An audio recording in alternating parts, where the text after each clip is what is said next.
Hello বন্ধুরা, আজকে আমি নিরামিষ একটু অন্য স্বাদের মোচার ঘন্ট করে দেখাচ্ছি। মোচাটাকে এইভাবে কেটে নিয়েছি, আর কিছুটা মুগ ডাল ভাজা মুগ ডাল আমি নিয়েছি। এই দুটো উপকরণকে আমি নুন আর হলুদ দিয়ে সেদ্ধ করে নেব। আমার কড়া গরম হয়ে গেছে, আমি এবারে এর মধ্যে সরষের তেল দিচ্ছি। তেল আমার গরম হয়ে গেছে, একটা তেজপাতা, দুটো শুকনো লঙ্কা চেরা, কিছুটা জিরে,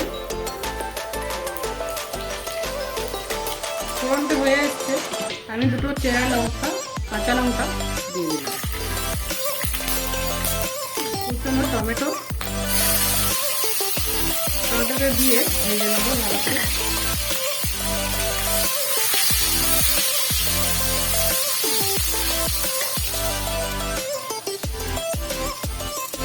টমেটোটা এভাবে নরম হয়ে গেছে, এর মধ্যে আমি মোচাটা আর মুগ ডালটা একসঙ্গে সেদ্ধ করে নিয়েছি।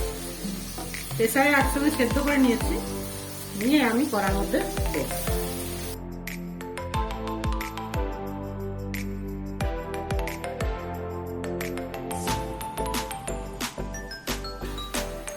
এই আঁচটাকে জোর করে আমি এটাকে নাড়াচাড়া।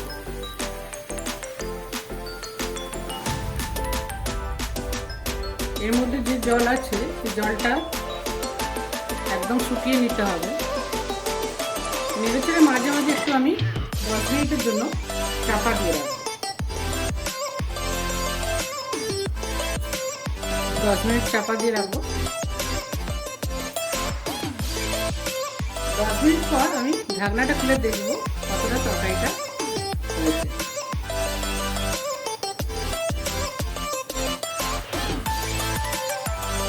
এবার আঁচটাকে আমি কমিয়ে দেবো, নিয়ে নাড়তে থাকবো। জলটা অনেকটা মরে গেছে।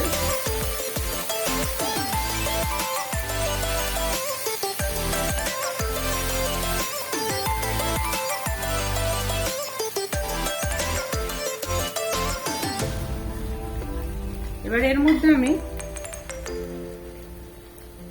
একটু আদার রস দিয়ে দেবো।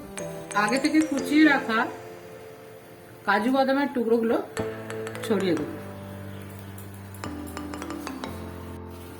কিছুটা গরম মশলা ছড়িয়ে দেবো এবং 1 চামচ ঘি দেবো।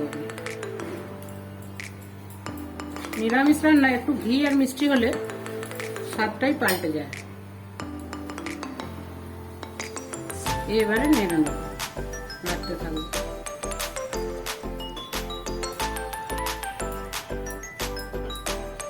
নাড়তে নাড়তে আমি এবারে একটু মিষ্টি হিসাবে চিনি দিচ্ছি, অল্প পরিমাণে চিনি দিচ্ছি।